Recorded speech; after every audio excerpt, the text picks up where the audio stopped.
Hello, hello, hello. I hope everybody can hear me. How are you? Cam, can you hear me? I hear you loud and Yeah. clear. Okay, that's amazing. Good stuff. How's everybody doing? How are you, Cam? I'm amazing. How are you? This is like Doing such an amazing. awesome Monday. Celebrating your success because it is incredibly inspiring. The title of this show today is He Doubled His Income in Only 17 Days. So if you're like, what? If you're like, what? What did you just say? Yes, he did. So this is the guy, yeah, over there. This is the guy who just doubled his income in 17 days only. So we'll go through this. We're not going to take too long, probably 15 minutes, maybe Mhm. 30, depending. Feel free to ask any questions, to share, to introduce yourselves. Watch out what you say. I have the moral responsibility to warn you that maybe your boss might be watching or your colleagues. So watch out what you say. But if you've been, struggling to get compensated fairly and to have the job that you want, and you've been given raises of 1.5 to 3% year over year, and you're like, I know that I'm leaving a lot of money on the table, or I know that I'm ready for the next step in my career, or I'm bored out of my mind, or whatever the reason might be, you're stuck in your job. Listen to Cam. This guy is amazing, and in just 17 days, now he's where he wanted to be. Okay, so Cam, before I go on and on and on forever, what's up? What happened? How did we end up here? Well, Brian, first, like we met so long ago, by the way. We've been friends for 2 years now. And the thing is, So like, long ago. It feels like forever. long ago, long ago, we met in Mexico, far Yeah. away. We were escaping from prison, and we found No, don't say like those I'm things. joking, everyone. I'm just joking. I'm just joking. Brian's such a good friend now. Like we found out we lived 15 minutes away. We were at a conference together, and we Yeah. found out we lived 15 minutes away from each other. And now it's like we hang out. Our kids have played together and stuff like that. So he's like one of the best people I've ever met. So anyway, who else would I go to when I said it was time to um get a new job, change career, like do this kind of stuff, then you. I mean, that's exactly what it was. So in September, I started to feel it. Like I was like ready to make a change. October, I went did some traveling. November, I came back and I told you, I said like, okay, it's time just to make a shift, time to make a change. And you said like, here's exactly what you need. Here's all the information that you need to make your career change. And so where do you want me to start?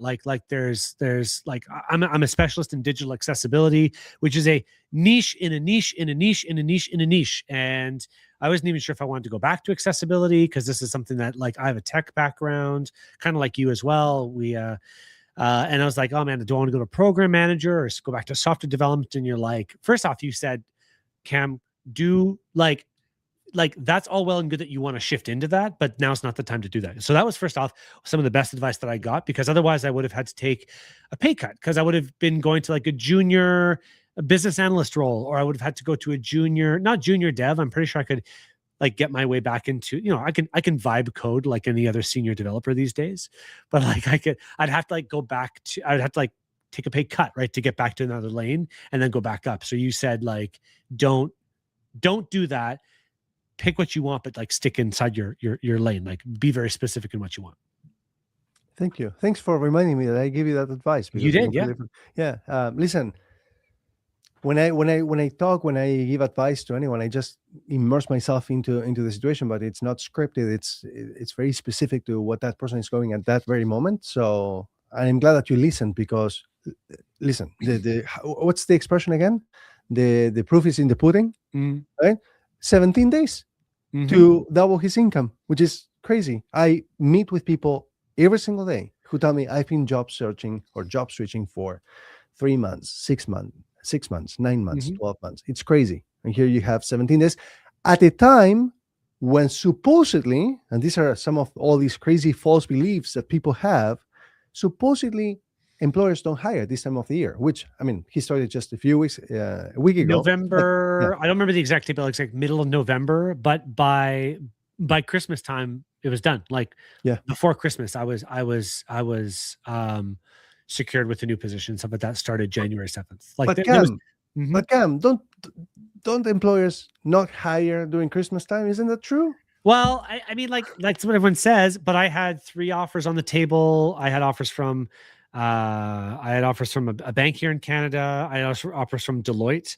Deloitte, like I'm sad about that one. They just contacted me last week, and I was like, had they just moved a little bit faster, then they would have maybe had a different opportunity. But no, a gaming company messaged me back, and it was like I was like just hyper specific in what I wanted to go for, Yeah. and I reached out myself to people as well. Like it wasn't just this random kind of like nonsense, but I took like 2 days and I think I sent over 100 resumes as well. Like I committed to the process. Just like let's just do volume and like get it out there. Oh, one thing else you said as well. I can't remember if it's you said to me or maybe it's in some of the videos and stuff like that. Is put job alerts on and just like be one of the first, like within the first 10 applicants, like if you can. Obviously you wake up in the morning and it's like, oh, 7 a.m. the job posting went live. Like just be one of the first, like be one of the first in there, because it's more about like uh like speed to lead rather But than yeah, how can you be one of oh the first when you're tailoring your resume for half an hour and there are dozens or right hundreds of right. applicants? No, Oh, I did use AI, right? Like I did like do a lot of AI stuff to my resume because, but still, it's like just get it out there. Like people, like in many situations, you can spend so much time getting it perfect instead of just getting it done. And there's another 300 applicants that are already like in the pool. yeah, Like you no, can see that on LinkedIn, right? Yeah, and you have no idea how many people have applied outside of LinkedIn or stuff like that because it can yeah, only track people who've clicked on the link from LinkedIn, right? So it could be you never know. right. So, okay, interesting. So, what else? What else happened that you find that other people might find valuable? Why? I mean, listen, you're a senior professional. Mm-hmm.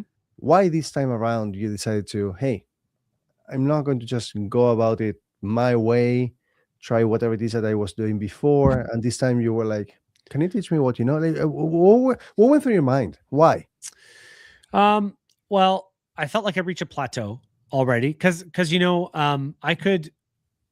I could have just continued. Like I wasn't even getting raises. I've always switched jobs every 2 years, but it's kind of like, I'll kind of casually do it when something comes around or maybe ask around. But this is just like this is one of the first times in career I've decided to like just kind of go after it on like a very tight timeline. I got 3 kids. I got no time to like spend a lot of time like responding Mhm. to applications, or even in the hiring process, when you do interviews and stuff like that. I didn't have time to do like 50 interviews, so I found something that was like perfectly my skill, more money actually than I've ever been offered before, which is great. Contract position. I knew somebody. Like I didn't get the job because I knew somebody, but because somebody knew of me, and I like worked through that process. It was like a very straightforward process in there. And yeah, it was like a week before Christmas, and I already had gone to 2 interviews with other jobs, and I said that, by the way. I'm not sure if I can't remember if you recommend this or not, but that was just very clear by the time that third interview came around. I just was told him, hey, by the way, I'm very active right now searching, and Mhm. I've already had 2 interviews. I'm expecting a few more. So just I wanted them to be aware of what's going on, of like, you will lose. Like, and I think there's a bit of FOMO there, like fear of missing out, because they saw something in me and they wanted to take advantage of that. Yeah, you want to make them feel a certain way. Like you want to make them feel like you are wanted, that you are desired by Mhm. others, right? So the more they see that other employers want you, the more confident they feel that you are the right choice. Because if everybody else wants you, then there must be something really good about you, right? Yeah, So they pay actually, attention. I applied for the same role, but two different managers inside the bank, and it was really funny because she didn't even respond or anything. But when I joined the team, I was reached out by the manager of that other team, and he's like, "Oh, I thought she was going to start doing interviews this week," and I'm like, "Oh my, she was 4 weeks too late. She's 4 weeks too late. Like you just like." You can't move that fast. So, or if you can't move fast, then you don't get the prize. So I think that works both ways, right? So you both from the hiring side and from when you're looking the job seeker side, right? You got to Yeah. do both.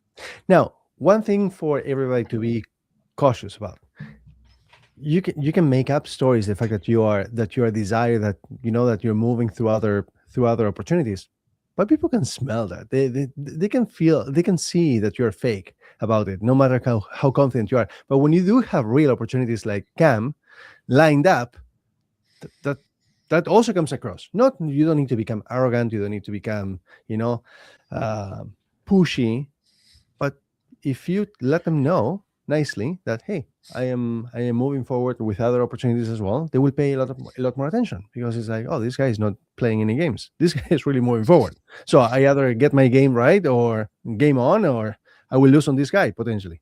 Okay, so Cam, what else can we share? Something of value that someone can be like, hey, where do I start? What do I do? How did you talk to Brian? I mean, yes, sure, we've been friends for a few years now, but what can they do? How do you recommend? Did you, I don't know, a Well, I chat? think Yeah. I think one of the big things that that I really appreciated, like, of course, like, we're friends, right? But the other thing was that one thing I keep hearing from other people in your community, but just other people who I know you, like, is that you're very open to giving just advice, no matter what. So if there's anything that I keep hearing again and again, it's just that you're generous with your information, because I think it's like you could give people, like, you can paint the road, but are they going to take the next step? And I think that's probably the biggest decision between the people who are actually motivated to make the change and people who are not. Like, you could give all the information on how to do this. There's no limitations to that, but it's like, are people actually going to take the next step? That's the big decision. You know what? One of the things that I learned is that different, like, people have different senses of urgency. Mhm. Not everybody is at the time where, yes, this is my main priority at this very moment. For some people, they might be casually looking or thinking about it. If they start to think about it, it's because probably there's something that is bothering them. But Mhm. not everybody's ready to take action, and not everybody's ready to take action with you necessarily, or with me, right? But one of the things that I personally don't like is when people rush me to make decisions, right? Mhm. Maybe you had the same experience as me, and anybody watching as well. You go to a dealership maybe to purchase a vehicle, and you're walking out of that dealership with something, no matter what. Like, they don't really care about whether you, I'm coming in for a van to move around my family. Well, you're walking away with a sports car. It's like, that's not what I need, right? You walk into a furniture store. You're walking out with something, like they want to push something onto you. And for me, it's like, you know what? Let's start to build a long-lasting, healthy relationship. Mhm. This might not be the time. Maybe in a week, maybe in a month, maybe in a year. There have been people, like, I met with someone earlier today and yesterday as well. They've been following me for like 7 years, and I was like, you never even sent me a message. And they were like, no. And we've been actually connected, so he had the chance to send me a message. But I have like 230,000 followers and 30,000 connections, so it's impossible for me to reach out to every single person. But I wish every single person introduced themselves and say, hey, hi, how are you? Let's start to build a long lasting, healthy relationship. So um, I learned that every single person has their own time to make decisions, and it's not on me to push them, but to guide them, to bring them clarity, to answer questions, to Mhm. show them the way, right? Whether it's with me alone or with someone else, it doesn't matter. I just love to see people do well. And that's why we're friends, because I see the same thing in you. Well, thank you. And also, I think that's just an important lesson in general to learn, right? One of the reasons is that I had a network that I could tap into as well. Like, it's not just like go and spam a bunch of people and say, "Hey, I'm looking for a job." That's not the goal, but uh, getting comfortable with your network is important, and especially especially in the world of tech. Like, if you're a developer and you only want to be a developer and you only like getting to know other managers in the industry that you work in, or getting to know other leaders. Like, I had a friend who's at Stripe. I think he's still at Stripe, and he's making like $530,000 a year, and it was because he just coded for free and went to coding challenges, and he would just like go and meet people and go to like, and it's like, you never know what's going to develop over time, but he got the right attention from the right people. Also, internally inside his company, as you know, developers leave, they become principal, they go into engineers, they go to different companies. And because he made a good impression, he wasn't just like, sitting down with his blinders on, like being this, like, like, don't talk to anybody, don't interact with anybody. What happened when his principal moved from Amazon to Stripe? Well, guess the phone call he got, and he's like, okay, I'm interested, I'm open, I'm interested in doing this. So it's like being friendly is kind of like the name of the game, right? Like, that's how you move forward in life. There's a bit of philosophy for you. Listen, no, I love it. And you know what? This brings me to the point of, hey, you've seen how many organizations are shrinking, right? Like they are Yeah. laying people off and so on. So that means that organizations can become choosy or picky with regards to who they hire or who they keep on board.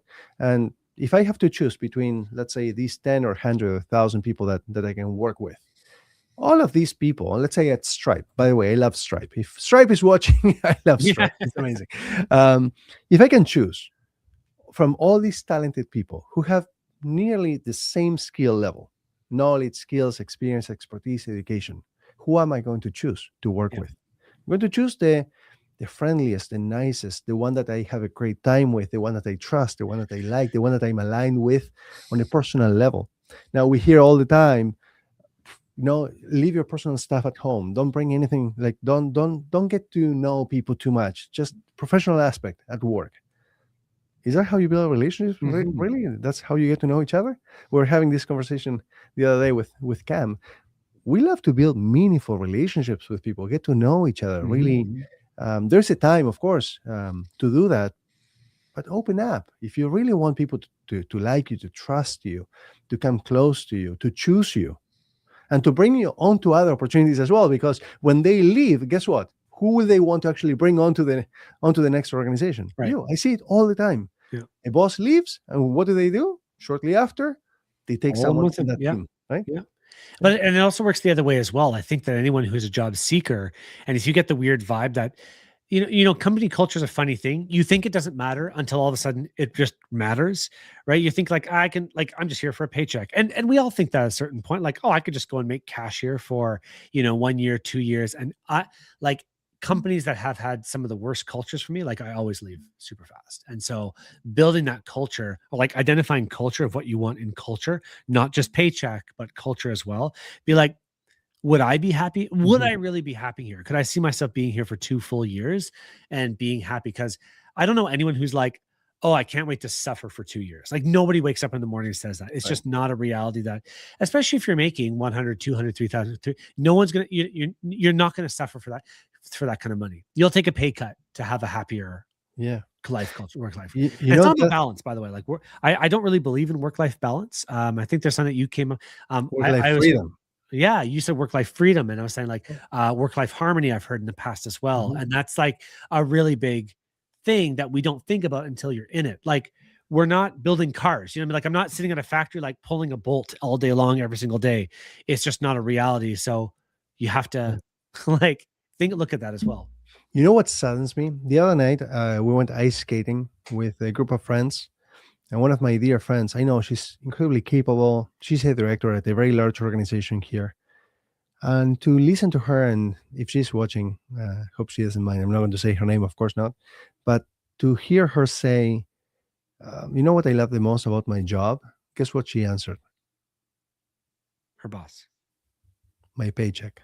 And I was like, she's like, and with like, it's, I guess maybe she had a moment of realization when while she was saying that, she was like, I guess it is time for me to make a decision to Yeah. do something about this. Because without action, I mean, all these thoughts of what you dream, what you envision, and so on. But if you don't take action, if you don't do something about it, she's been thinking of getting her certification in project management, PMP, blah, blah, blah, blah, blah, but she's not doing anything towards that. Yeah. I'm not blaming her. Okay. This is just like, yeah, you can have all these thoughts, but if you don't do anything about it, nothing is going to change. And to wake up every single day and feel, oh my God, I have to do this all over again. I can't wait for Friday. I went through that myself. Yeah. And Sunday evenings, feeling sick in my stomach, like, oh, I don't want Monday morning to come around. Mhm. Again, that micromanager, again, that toxic environment, again, that job that I don't like, where I'm not feeling appreciated or valued or recognized. And oh my God, another week hoping for Friday to come soon enough. That's not the way to live, Yeah, right? yeah. You make me think of something that like I think knowing yourself really like how like what really like I don't need recognition from work because I get enough self recognition. Like I know when I do a good job, and I don't need like that's me personally. Like I'm not saying for anybody else. I'm not saying it's nice to have, and I think that as you get more mature in your level of skill, right? Like you need less and less of the external validation and Mm. much more of the internal validation. But if all you're going to say is like, oh, I'm here to like I can't wait for Friday. or like I know other people who are like, I work Sundays because I love what I do. It's like power to you, like power to you, really. Like if you get so much fulfillment from your career Yeah. that then power to you. It's But you, nothing. No, but you know what I heard? I heard from a boss. I love her. Yeah, she was at Scotia. Simone. She's amazing. I still talk to her. She's amazing. She was working so much, so much. She worked for Scotia for 23 years. Okay, yep. and her husband used to joke and say, "On your tombstone, I'm going to write, I wish I had worked more for Scotia." Right? And guess what happened? I saw it with my own eyes. She was let go. Not just Uh-huh. her, Yeah. 3,000 people. Yep. Yep. After 23 years, Yep. 2 week notice. Yep. What? Yep. You dedicated At least they 23 gave her years. 2 week notice. Like, geez, I've heard of these companies that like just like see at the see on the outside. That's it. But listen, after 23 years, you get a 2 week notice because some jerk above you who Yeah. doesn't know you, who doesn't care for you, who picked a new direction, who doesn't, whatever, who wants to cut costs, you name it. You Yeah. moved countries, you worked your butt off, weekends, holidays, evenings, early mornings, you name it. You gave absolutely everything to this organization. No, listen, nothing against Scotia. This is something general. And then someone just, you know what? We need to cut. We need to reduce costs. Blah blah blah. Out. Like seriously? Well, guess what? If it hasn't happened to you yet, I don't wish it upon you. Yeah. But recognize if you see things happening around you and you see a pattern, eventually it will happen to you. Yep. So you need to do something about that. And if you see that your organization has not behaved well with others, just know that probably they will do the same thing to you. So maybe it's time to look for something else, to switch jobs and go to an organization that treats people more decently. Yeah, I'm always really surprised when people do stay at organizations for a long time. Like I said, I'm every 2 years, jobs every 2 3 years. I'm like, I'm done. Like I want something new. I want something fresh, and I think it's a skill to learn how to interview. It's a skill like anything else. Like how do you interview? How do you find the right role? How do you find something that's new and good for you? Even if it's back at the same position that you used to have, like it's new. It's a new role. It's fresh. Um, and I think that even challenging yourself to be in different situations. One thing that's worked really well for me is that by being in new and challenging situations, like being an entrepreneur for a while, like working in a startup versus working in a big organization, when you come in, you've got such fresh perspectives, and I find people listen to you so much more. And it's so weird because, like, look, you going from like a startup to a big company, you come in with startup fresh ideas. They treat you like they're like, "Oh, you've got this like you're crazy," because the speed is different and the attitude's different, and they come in, they're like they just see you so full of energy and they're ready because as we all know, as we all know, startup speed is a lot different Yeah. corporate speed. But then on the other side, some of my best roles were going into startups back from corporate because what they wanted was the maturity of somebody who's worked in big projects before. In fact, one of the best roles I ever had, I was in charge of. They put me in charge of 32 enterprise level clients. Now, I would never wish that many clients upon. Like I was a senior tech lead at a big at a company, and it was a lot of work. But I had like Rogers, Bank of Montreal, Sun Life, um, anyway, some other big firms, and it was like, yeah, you're doing tech support for all of that. I'm like, holy crap. Like they would like I don't know if you like meetings on top of meetings on top of meetings, but then what's nice is that you can bring this maturity in there. And I got promoted there. Like I got promoted really easily because I could bring in, they wanted to target enterprise level clients, and I could bring in this enterprise level experience, and then it was easy to get promoted. And then just like I said, the other way around, you have startup experience, you come into another bigger organization, and I come in with startup experience of like one of their vendors. And it's like, now I know the inside. I know the inside. So there's always like an angle. There's always a hook. So I feel like I know people who've worked at companies for like 17 years. And it's like, what do you know outside of this organization? Yeah.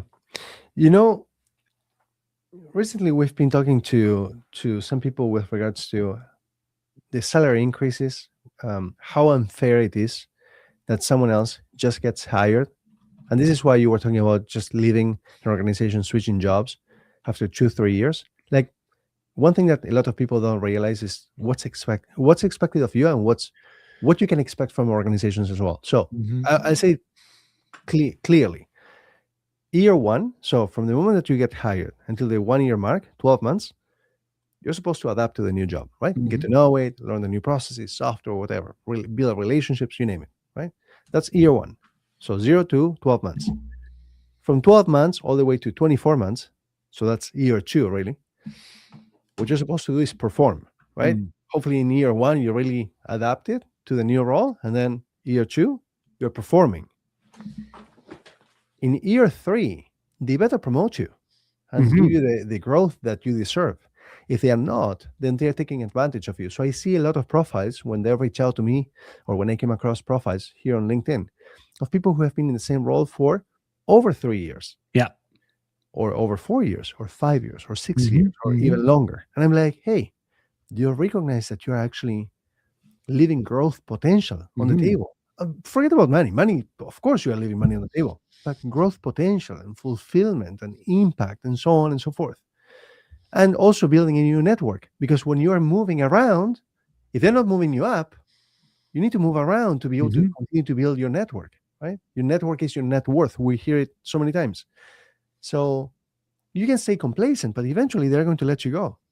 So may as well just move, go somewhere else. So year three is the moment where they're supposed to give you what you deserve, and if they don't, pack up and leave. Don't Mhm. quit.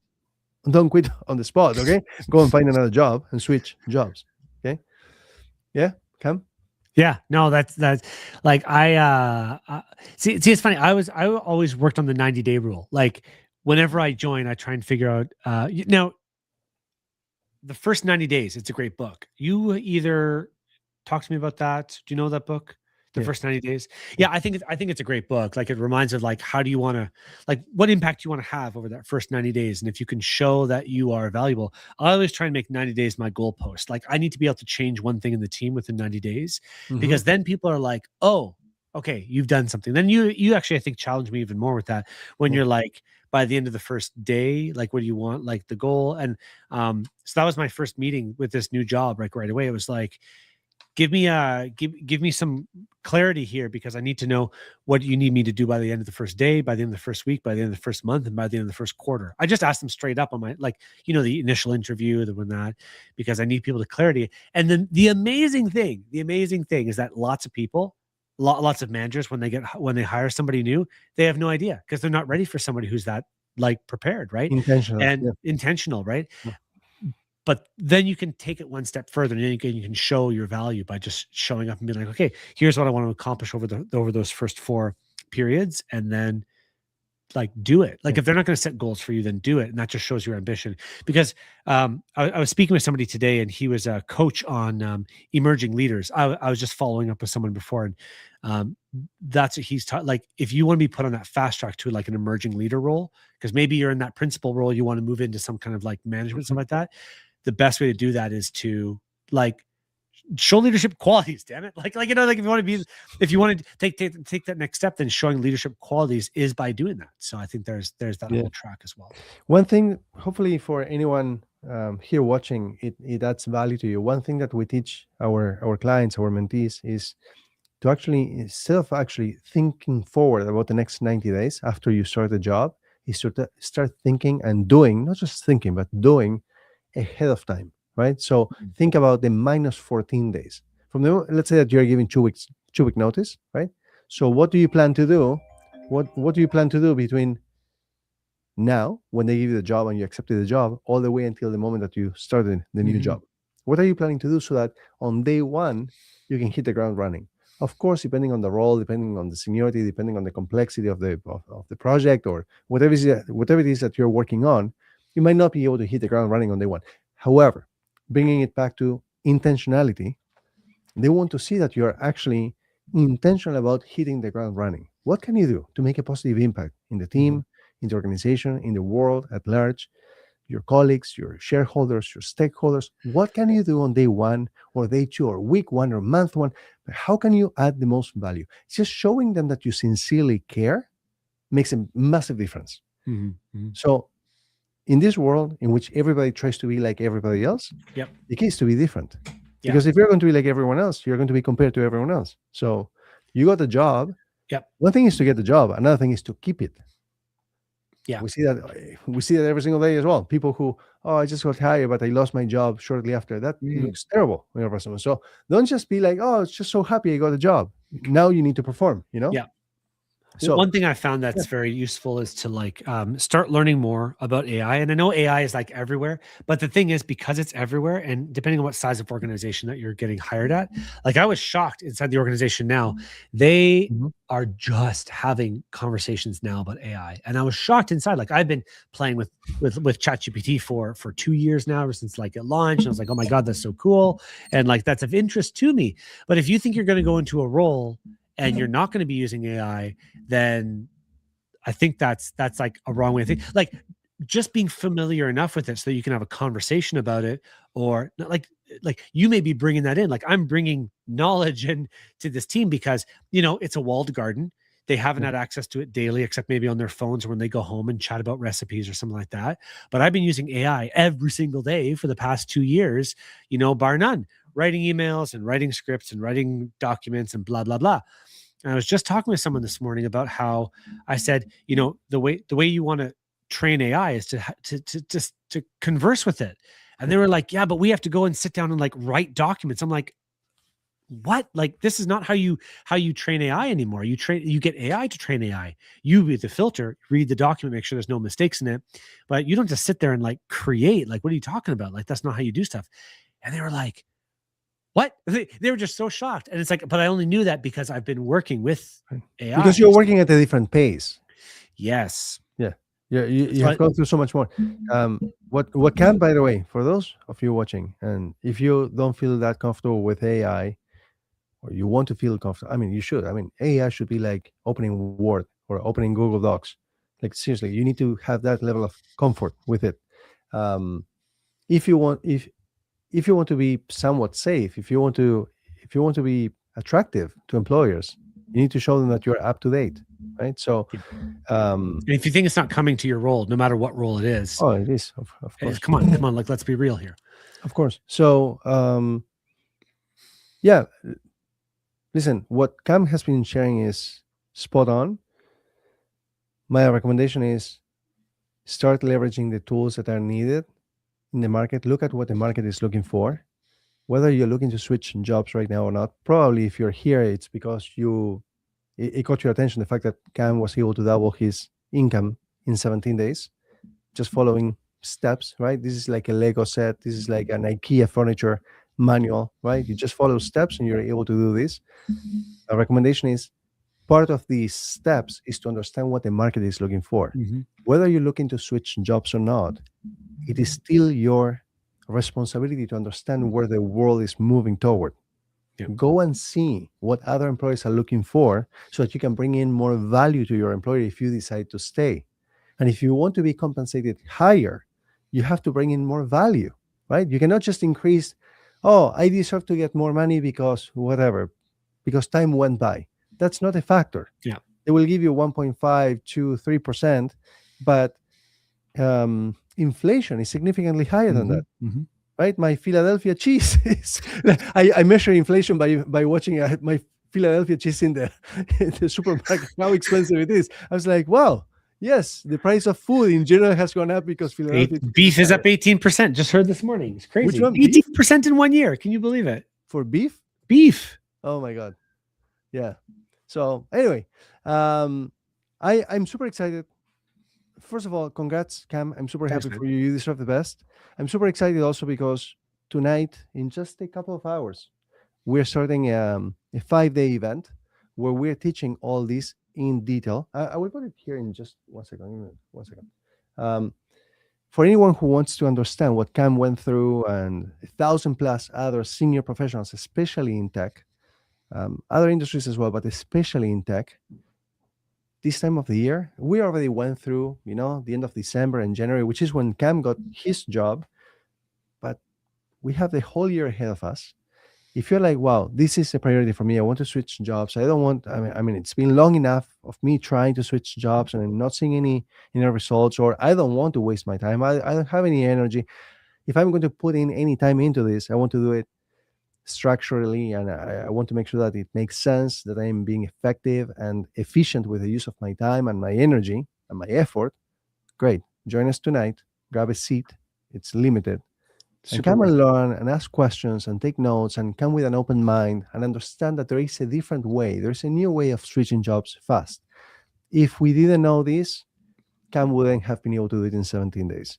Just Yep. like everybody else, 80, 90% of the market out there, of the professionals out there complaining, oh, I cannot land the interviews. Oh, I cannot receive job offers. Oh, I cannot get fairly compensated.